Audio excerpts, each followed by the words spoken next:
Fala pessoal, vamos aqui a mais um vídeo no canal. Que vídeo, Matheus? Após dois vídeos extremamente nostálgicos, o vídeo da Geração TV Kids e o Geração TV Globinho, que caso você ainda não tenha visto, eu deixarei aí nos cards a playlist Nostalgia. É só clicar que você poderá maratonar as maiores doses de nostalgia desse canal. E enfim, hoje trago para vocês a última geração que completa de vez a grande trindade da nossa infância na TV aberta. Falaremos hoje sobre a geração Bom Dia e Companhia. Ironicamente, a última geração que trago aqui pro canal foi a última a se encerrar. A última exibição do Bom Dia e Companhia aconteceu bem recentemente, tipo, praticamente ontem. Mas deixemos essas coisas ruins de lado, porque nesse vídeo eu quero trazer de volta a infância de vocês. E sabe quem mais está querendo reviver a nossa infância? O nosso patrocinador de hoje, Saint Seiya Lendas da Justiça.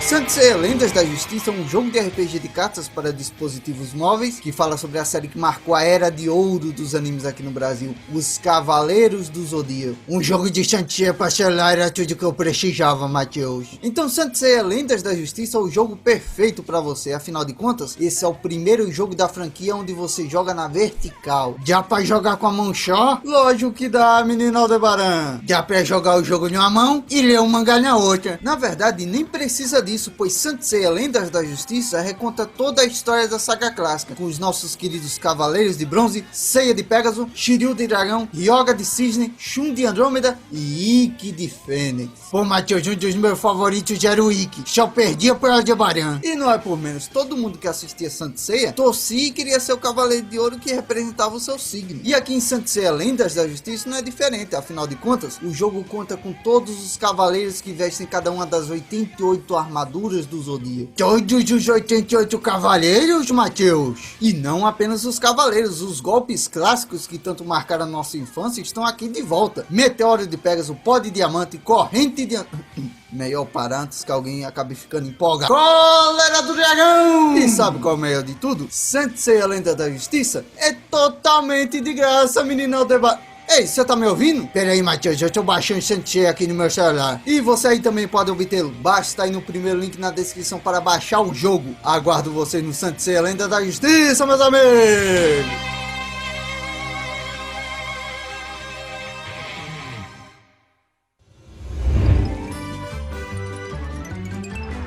Bom Dia e Companhia marcou praticamente todas as manhãs da nossa semana, já que ele tinha aquela versão que vinha antes do programa, se não me engano era Carrossel Animado o nome. E ao contrário da TV Kids, o Bom Dia e Companhia também se passava pela manhã, então assim como a TV Kids tinha uma rivalidade com as novelas da Globo, o Bom Dia e Companhia tinha a rivalidade com a TV Globinho. E sem dúvida nenhuma, os principais protagonistas do Bom Dia e Companhia foram o Yudi e a Priscila. Com certeza foram eles os maiores usuários da roleta mais amaldiçoada da TV aberta. A roleta do Bom Dia e Companhia. Quem não lembra do clássico dia do... Você quer ganhar, Gabriel? Computador, computador, computador, computador, computador, computador, computador.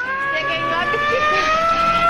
O Bom Dia e Companhia é velho pra caralho, velho. O programa ficou no ar por 29 anos. Com certeza ele marcou várias gerações e recebeu grandes clássicos do passado. E quando eu falo clássicos do passado, é tipo Inspetor Bugiganga, Pestinho Feroz, Hora do Recreio, A Bruxinha Sabrina, Ana Pimentinha, 101 Dálmatas, A Turma do Paterna, Pernalonga. Porra, Pernalonga era brabo. Inclusive, sempre quis saber como seria um X1 dele com outro personagem que marcou muito o Bom Dia e Companhia, o Pica-Pau. Não novo, aquele primeiro lá, aquele que parecia um demônio no corpo de um passarinho, sabe? É que o combate desses dois aí seria brutal demais, claro, no quesito Toon, né? E já que falamos do Pernalonga, não podemos esquecer do crossover dos personagens da Warner, os Looney Tunes. Aqui juntavam os principais protagonistas desse universo da Warner aí, como por exemplo o Patolino, que era tão popular que tinha até vários spin-offs. Quem não lembra do clássico Duck Dodgers, que tem aquela música de abertura foda que só perdia para aquele episódio que contemplamos o Mago. Muita gente até hoje acha que deveria ter um desenho só do Mago Implacável. Outros clássicos do Bom Dia e Companhia eram os desenhos da Hanna-Barbera, que não era uma mulher chamada Hanna, era a junção do sobrenome dos dois criadores, William Hanna e Joseph Barbera. Riquinho, Formiga Atômica, Zé Comé, Cãozinhos do Caninho, Tom e Jerry, que não sei vocês, mas por algum motivo eu jurava que eles faziam parte dos Looney Tunes. Eu confundia direto o Tom com Frajola, tá ligado? E nem faz sentido se você tentar lembrar do tom do desenho, que o Tom e Jerry tem uns episódios episódios que eram pesados pra caralho, como o episódio que acaba com os dois sentados nos trilhos do trem e a última coisa que aparece no episódio é o som dele vindo. O pessoal antigamente dizia que esse era o último episódio, que eles tinham morrido no final, mas pô, qual a chance de um personagem de Toon ser esmagado e ele não crescer o corpo de novo depois? Scooby-Doo era outro da hora, lembra até que teve aquele crossover com o Batman, velho. Porra, com um Batman. Mal sabia o Homem Morcego que estava tão perto do homem que futuramente se tornaria o personagem mais poderoso do seu universo. O Tubarão passava muito a mesma vibe de Scooby-Doo, só que em vez de um cachorro falante, tínhamos nosso querido Tubarão do Rock and Roll. E tudo isso porque parecia que a Hanna-Barbera gostava muito de personagens que tinham uma banda. Não sei se era influência dos Beatles na época, mas tinha até o desenho dos Impossíveis lá, que eram uns super-heróis que tinham uma banda de rock. E se você parar para analisar, uma coisa que faziam muito nessa época eram fazerem versões alternativas de obras que já faziam muito sucesso, como por exemplo o Scooby-Doo e o Tubarão, os Flintstones e os Jetsons, além claro de criarem versões kids das séries de grande sucesso, como os Flintstones Kids, Baby Looney Tunes, o Pequeno Scooby-Loo. E já que falamos dos pequenos, não podemos esquecer das nossas pequenas protetoras da cidade de Townsville, as meninas superpoderosas. Na moral, esse desenho aqui era muito criativo, tinha boas protagonistas, personagens que funcionavam na trama e vilões que iam desde o cômico até o traumatizante. Na moral, ele com certeza estaria na minha lista de personagens mais assustadores da minha infância. Guilherme Briggs fez um trabalho sensacional com esse vilão aqui. E com certeza um dos melhores desenhos do Hanna-Barbera que passava no Bom Dia e Companhia era o clássico Corrida Maluca. Ele juntava vários personagens de outros desenhos do estúdio, como os apuros da Penélope Charmosa, Dick Vigarista e Murder, Capitão Caverna, que na verdade eu acho que eram os primos dele na Corrida Maluca. E com certeza a melhor coisa do desenho eram os carros. Qual era o favorito de vocês? Olha, apesar dele ser um grande perdedor e trapaceiro, eu achava o carro do Dick Vigarista muito foda, velho. Parecia até um Batmóvel antigo, tá ligado? Mas infelizmente, assim como a maioria dos desenhos que eu vou falar aqui nesse vídeo, Corrida Maluca também sofre da síndrome do episódio final. Nunca teve um episódio falando quem venceu a Corrida Maluca, porém para tentar achar um resultado, os fãs do desenho usaram o modelo de pontuação da Fórmula 1 para tentar ter uma resposta para essa grande dúvida. Então, caso você não saiba, os vencedores da Corrida Maluca foram a Quadrilha da Morte em terceiro lugar, Rufus o Lenhador em segundo, e em primeiro lugar e como grande vencedor da Corrida Maluca, os Irmãos Rocha. O Máscara era outro ícone do Bom Dia e Companhia, lembra até hoje de um episódio que a máscara era quebrada em duas partes e o Stanley tinha que confrontar um antigo amigo dele usando a máscara. Tinha também Pink e o Cérebro, Popeye, Dudu e Edu, Doug, porra velho, a abertura de Doug faz meu coração apertar forte na nostalgia. Aquele tudo. Olhando assim parece até que eu era fãzaço de música de desenho, né? Mas não é bem o caso. Eu, por exemplo, achava chato pra caralho a Pantera Cor-de-Rosa, principalmente por causa daquela música, aquela maldita música tema. Quem lembra de Silverhawk, que caso você não lembre, deve lembrar do desenho que antecedeu ele. E eu espero de verdade que vocês conheçam esse, porque, véi, esse aqui é uma verdadeira joia rara da infância. Com certeza, um dos desenhos mais fodas já criados. Eu estou falando de Thundercats, porra!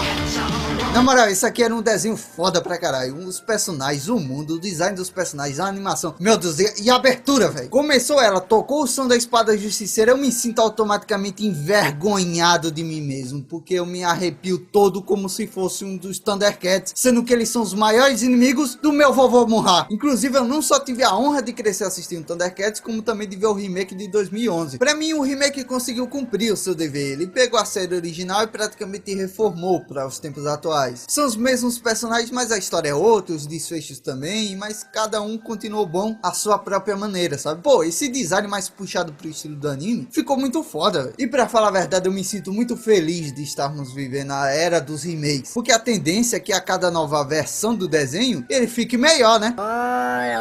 E já que falamos da versão anime dos Thundercats, vamos agora para os animes do Bom Dia e Companhia. Velho, o SBT tinha muito anime foda. Pra começar, que até o Dragon Ball clássico passou lá. Sim, Dragon Ball passou tanto na Globo quanto no SBT, tanto que temos até duas versões da abertura clássica. Qual a preferida de vocês? Eu confesso que a da TV Globinho é muito melhor. Curiosamente, o criador de Dragon Ball, o Akira Toriyama, tem dedo nos dois próximos animes que eu vou falar agora. Fly, o Pequeno Guerreiro, e Blue Dragon. Ambos são inspirados em jogos que o Akira trabalhou no design, e esse é o motivo dos personagens lembrarem tanto Dragon Ball. Fly, o Pequeno Guerreiro é o nome brasileiro do primeiro anime do Dragon Quest. Dragon Quest que nada mais é do que uma conspiração conspiração entre os mangakas do Japão para evitar que Togashi chegue no arco do continente sombrio de Hunter x Hunter. Já Blue Dragon é uma joia rara da dublagem brasileira. O engraçado é que hoje em dia eu acho engraçada a dublagem, mas na época eu não achava a dublagem ruim, sabe? E para muitos assim como eu, o primeiro contato com o pirata que estica foi através do Bom Dia e Companhia, com a primeira dublagem de One Piece. Eu confesso que gostava muito da abertura dublada. Pô, velho, eu sou da geração que a abertura de anime tinha que ser cantada em PTBR. Mas teve um anime que quebrou essa tradição das aberturas dubladas e que eu vou confessar aqui que eu achava muito foda. Estou falando de Naruto clássico, meus amigos. E essa fase do Naruto no SBT, pelo menos pra minha época, né, foi algo muito sofrido, porque quando a gente tava começando a viciar na história, depois do Exame Chunin tá chegando ali na sua fase final, no dia seguinte, o anime voltava pro primeiro episódio. Pelo que eu fiquei sabendo, no futuro, o Naruto clássico avançou uns episódios no SBT, né, mas na época que eu assistia não tinha isso, era só até depois daquela fase dos combates, sabe? Tanto que muito da história eu só fui ficar sabendo graças aos jogos de PS2. E tiveram uns animes que poucos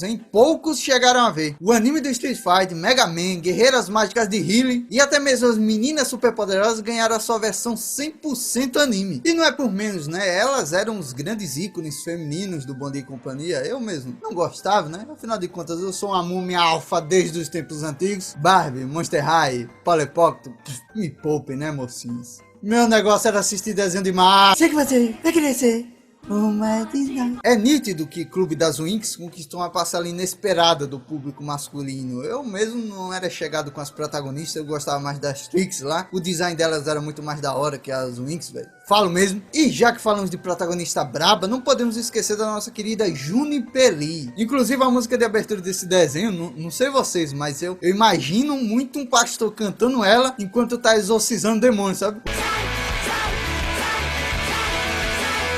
Passou muito cartoon foda pelo Bom Dia e Companhia. Quem não lembra da Mansão Foster para Amigos Imaginários, Meu Amigo da Escola Macaco, Andy o Seu Esquilo, Laboratório de Dexter, KND, A Turma do Bairro, Os Pinguins de Madagascar, que essa aqui eu vi tanto que enjoei de tanto ver. Hoje em dia eu não aguento nem ouvir o nome dessa série. Mas veja só, uma coisa que eu vi muito mais que Madagascar e que eu nunca enjoei, acabou ganhando uma versão animada. Chaves em desenho animado. Eu só não curtia muito porque alguns dubladores do desenho não eram os mesmos da série clássica. Inclusive, assim como o Bom Dia e Companhia, Chaves também encontrou seu fim no SBT. Porra, velho, dá pra acreditar numa coisa dessa? Tá aí uma coisa que eu não pensei que veria um dia. Chaves saindo do SBT. Já temos uma geração que vai crescer sem saber o que é Chaves. Dois desenhos de luta icônicos. Duelo Shaolin, vulgo. Ah lá o desenho do Kuririn. Muita luta. Esse aqui era pura zoeira com os coitados mexicanos, véio. Mas com certeza um dos desenhos mais traumatizantes do Bom Dia e Companhia era Coragem, o Cão Covarde. Esse desenho até hoje tem creepypasta na internet e não é por menos. O clima, a própria história era muito bizarra. Lembra até hoje do episódio do Fred repetindo aquele maldito cruel. Enquanto a lenda de Aang marcava a TV Globinho, no SBT foi a vez da Korra, vulgo Avatar da geração Nutella. Tínhamos também Mega XLR, as Tartarugas Ninja, Samurai Jack, Hi-Hi, Puff e Amiyumi. Esse aqui é um caso muito curioso porque Puff era um desenho inspirado em uma dupla de cantoras japonesas de mesmo nome. E por coincidência, veja só, foram elas que cantaram a abertura de Jovens Titãs, outro clássico do Bom Dia e Companhia. Jovens Titãs era muito foda. Eu não sei explicar porquê, mas esse time funcionava demais. Eu sou suspeito a falar que ele era tão bom quanto os outros desenhos da DC. Quem não lembra do clássico episódio do Pai da Ravena, que com certeza era a melhor personagem desse desenho. E no Bom Dia e Companhia o que mais teve foi desenho de super-herói. Legião dos Super-Heróis, Super Amigos, Krypto Supercão, Superman, Batman e pô, quando a tela do programa ficava preta e tu via aquele solzinho nascendo lá no fundo, ah, meus amigos, você já podia esperar que o brabo estava chegando. Liga da Justiça. Olha, esse de longe é um dos que eu mais lembro de cenas. A cena do Flash lá dando um soco mais poderoso na velocidade da luz, o episódio que o Lobo fica no lugar do Superman, o episódio que o Batman fica ao lado da Asa nos últimos momentos de vida dela, aquele arco da invasão do povo da Mulher Gavião lá, aquela parte é mó foda porque tem aquela cena que a Liga da Justiça tira a máscara e todos revelam a identidade. Eu achava foda demais aquela parte. A parte que a Liga da Justiça vira criança e, claro, o icônico momento onde o Batman pede pra uma feiticeira tirar um feitiço da Diana e ela pede em troca para que o Batman pague pra ela a coisa mais cara, dolorosa e vergonhosa da sua vida. O Batman do futuro era muito foda também, e inclusive o Projeto Zeta se passava no mesmo universo dele. Esse desenho aqui também era muito foda, é uma pena ele também sofrer da síndrome do episódio final. Super Choque era outro super-herói amado pelo Bom Dia e Companhia, e isso é curioso porque ele não era tão grandioso nos vilões, nos arcos, tipo a Liga da Justiça, que inclusive aparece um episódio de crossover, mas o charme do Super Choque é a mesma parada do Homem-Aranha, sabe? O amigo da vizinhança, tá ligado? Além também de outro ponto que eu achava muito foda, que era a relação dos personagens. Porra, a relação do Virgil com o pai dele era muito Will e tio Phil, sabe? Mas o episódio mais foda de longe, assim, de longe mesmo, era o episódio que o Virgil reencontrava a mãe dele no passado. Aquela cena tem uma carga emocional tão forte. Com certeza ele foi um dos momentos mais lindos que eu já presenciei no Bom Dia e Companhia. O que não poderia ficar de fora de jeito nenhum desse vídeo era um dos pilares do Bom Dia e Companhia, Ben 10. A premissa dos aliens nunca foi tão bem explorada no desenho como nesse aqui. Eu lembro que na época eu gostava tanto que nos mercadinhos estavam vendendo os Yokitos, que vinham os tazos especiais do Ben 10 com os aliens, sabe? E o foda era que, se eu não estou enganado, cada sabor de pipoca diferente vinha com alien diferente. E por causa disso eu tive que comprar pela primeira e última vez a pipoca sabor cebola. Na moral, pior sabor de pipoca de longe, velho. E qual era o alien favorito de vocês? O meu era o Fantasmático, eu achava ele mal foda. Depois tivemos o Ben 10 Shippuden lá, que foi muito interessante porque ele explorou ainda mais esse universo da obra. E sem contar que teve aquele que foi um dos melhores crossovers da história, o crossover do Ben 10 com o Mutante Rex. E todo mundo que assistia Bom Dia e Companhia provavelmente não estudava pela manhã, mas sim pela tarde, né? E quando começava X-Men Evolution, geralmente todo mundo já tava ali nas carreiras para se arrumar, almoçar, para não se atrasar pro colégio. Quem não lembra do clássico episódio da aranha lá, que era o guardião para evitar que o apocalipse surgisse, e o episódio resumia no Charles pedindo pro Magneto não destruir a chave de jeito nenhum, e o Magneto, não, vou destruir, e no fim a chave foi destruída. Você destruiu foi o nosso cu.